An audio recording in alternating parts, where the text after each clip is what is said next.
విశాఖలో హయగ్రీవకు భూముల కేటాయింపును రద్దు చేసిన అధికారులు ఆ భూములను స్వాధీనం చేసుకున్నారు. హయగ్రీవ భూముల్లో రెవెన్యూ శాఖ అధికారులు నోటీస్ బోర్డులు పెట్టారు. కలెక్టర్ పేరిట ఏర్పాటు చేసిన ఆ నోటీసుల్లో అది ప్రభుత్వ భూమి అని పేర్కొన్నారు. 2008లో హయగ్రీవకు కేటాయించిన 12.51 ఎకరాల భూ కేటాయింపును నిన్న ఏపీ ప్రభుత్వం రద్దు చేసింది. వెంటనే ఆ భూముల్లో నోటీస్ బోర్డులు పెట్టారు. ప్రస్తుతం ఈ భూముల మార్కెట్ విలువ 500 కోట్లపైనే ఉండొచ్చని అంచనా వేస్తున్నారు.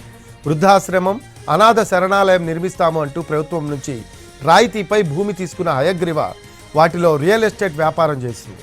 దీంతో ప్రభుత్వం కేటాయింపులు రద్దు చేసింది. ఈ కేసులోనే మాజీ ఎంపీ ఎంవివి, ఆడిటర్ జీవి సహా పలువురి ఆస్తుల్ని జప్తు చేసింది ఈడీ.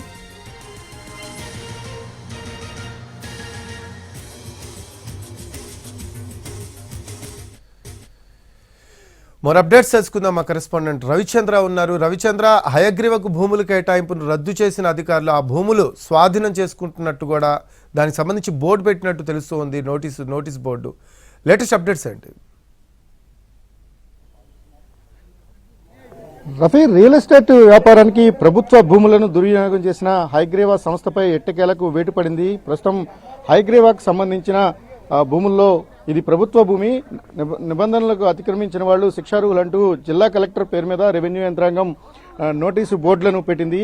ప్రస్తుతం ఇదే అత్యంత వివాదాస్పదమైన హయగ్రీవ భూములు, ఇక్కడే భారీ విల్లాల నిర్మాణం కూడా జరుగుతోంది. ఈ 92/3 ఎండాడ సర్వే నెంబర్ 92/3లో ఉన్న 12.50 ఎకరాల ఈ భూమికి సంబంధించి వివాదం జరుగుతున్న పరిస్థితుల్లో ఎన్ఫోర్స్మెంట్ డైరెక్టరేట్తో పాటు ప్రభుత్వం కూడా ఇన్వాల్వ్ అయింది. కొద్ది రోజుల క్రితం రెవెన్యూ యంత్రాంగం పూర్తి స్థాయిలో సర్వే చేసి ఈ భూములన్నీ కూడా ప్రభుత్వానికి చెందినవని కూడా చెప్పిన నేపథ్యంలో ప్రస్తుతం ఇక్కడ ఆంక్షలు అయితే ఉన్నాయి. చూడండి, ప్రస్తుతం ఆంక్షలు ఉన్నాయి. ఒకవైపు రెవెన్యూ యంత్రాంగం బోర్డులు పెట్టింది, మరోవైపు పోలీసులు కూడా ఈ ప్రాంతాన్ని ఖాళీ చేయమని చెప్తున్న పరిస్థితి ఉంది. 500 కోట్ల రూపాయల భూమికి సంబంధించి మాజీ ఎంపీ ఎంవివి సత్యనారాయణ, ఆయనకు సంబంధించిన ఎవరైతే పార్ట్నర్స్ ఉంటారో పార్ట్నర్స్ అందరూ కలిసి ఈ భూములను కొట్టేశారు, వాటిలో రియల్ ఎస్టేట్ వ్యాపారం చేశారనేది ప్రధానమైన ఆరోపణ. ఈ ఆరోపణలకు సంబంధించి ఇప్పటికే రెవెన్యూ శాఖ విచారణ చేసింది. విచారణ చేసిన తర్వాత విచారణలో లోపాలు బయటపడ్డాయి. ఏదైతే వృద్ధులు, అనాథల కోసమే ఈ భూములను తీసుకుని దాని పేరుతో వ్యాపారం చేశారనేది ప్రధానమైన అంశం. దాదాపు 500 కోట్ల రూపాయల పైబడిన ఈ భూముల విలువ 12 భూములకు సంబంధించిన వివాదం గడిచిన కొన్నేళ్లుగా జరుగుతుంది. దీనిపైన అనేక అభ్యంతరాలు వచ్చాయి. 2008లో అప్పటి ప్రభుత్వం వృద్ధులు, అనాథల కోసం ఈ భూములను కేటాయించింది. అయితే వాస్తవానికి నిబంధనల మేరకు చేయాల్సిన కాకుండా దాన్ని అతిక్రమించి కంప్లీట్ రియల్ ఎస్టేట్ బిజినెస్ చేశారనేదే ఇందులో ప్రధానమైన అభ్యంతరం. ప్రస్తుతం ఇక్కడ చూడొచ్చు, అత్యంత ఖరీదైన ఈ విల్లాలను పూర్తిగా అమ్ముకున్నారు. ఈ విల్లాలకు సంబంధించి 16 సేల్ డీడ్లు అఫీషియల్ గాను, మరికొన్ని సేల్ డీడ్లు అనఫీషియల్ గాను జరిగాయి. 32,000 గజాల స్థలాన్ని ఇప్పటికే విక్రయించడం ద్వారా కోట్లాది రూపాయల ఆదాయాలను సమకూర్చుకున్నారనేది ప్రధానమైన అభ్యంతరం. దీనికి సంబంధించి ఎవరైతే హయగ్రీవ ప్రభుత్వంతో ఒప్పందం చేసుకున్న హయగ్రీవ సంస్థ యజమాని జగదీశ్వరుడు ఇప్పటికే ఎన్ఫోర్స్మెంట్ డైరెక్టరేట్ కూడా ఫిర్యాదు చేశారు. తనను బెదిరించి ఈ భూములను స్వాధీనం చేసుకున్నారనే అభ్యంతరాల నేపథ్యంలో, ఆ ఫిర్యాదుల నేపథ్యంలో వ్యవహారం న్యాయస్థానాలకు కూడా వెళ్ళింది. ఎన్ఫోర్స్మెంట్ డైరెక్టరేట్ కూడా దీనిపైన విచారణ జరిపిస్తూ ఇప్పటికే కొన్ని ఆస్తులను కూడా అటాచ్ చేసిన పరిస్థితి ఉంది. ఓవరాల్ గా 500 కోట్ల రూపాయల విలువైన ఈ భూములు పూర్తిగా నిబంధనలకు విరుద్ధం, లోపభూయిష్టమైన ఒప్పందాలు చేసుకుని కోట్లాది రూపాయల విలువైన ఈ భూములను కొట్టేశారనే దాని మీద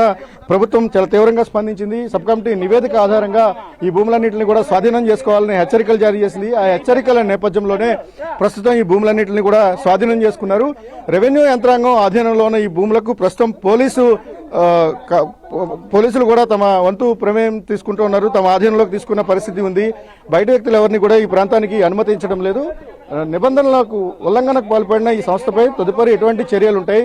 ఈ భూములను స్వాధీనం చేసుకోవడంతోనే పరిమితం అవుతారా, లేకపోతే ఇప్పటికే జరిగిన సేల్ డీడ్లు కావచ్చు, లేకపోతే లావాదేవీలకు సంబంధించి ఎటువంటి చర్యలు ఉంటాయనే దానిపైన ఇప్పటికీ క్లారిటీ రావాల్సిన అవసరం ఉంది. జిల్లా యంత్రాంగం కావచ్చు, లేకపోతే ప్రభుత్వం తదుపరి చర్యలు ఏ విధంగా ఉంటుంది అనేది ప్రస్తుతానికి అధికార యంత్రాంగం చేతిలోనే ఉంది.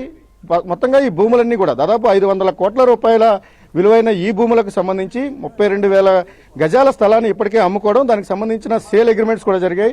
ఓవరాల్ గా కోర్టు పరిధిలో ఉంది. ఒకవైపు ఎన్ఫోర్స్మెంట్ డైరెక్టరేట్ ఈ వ్యవహారం మీద దృష్టి సారించింది, ఇప్పటికే కేసులు పెట్టింది.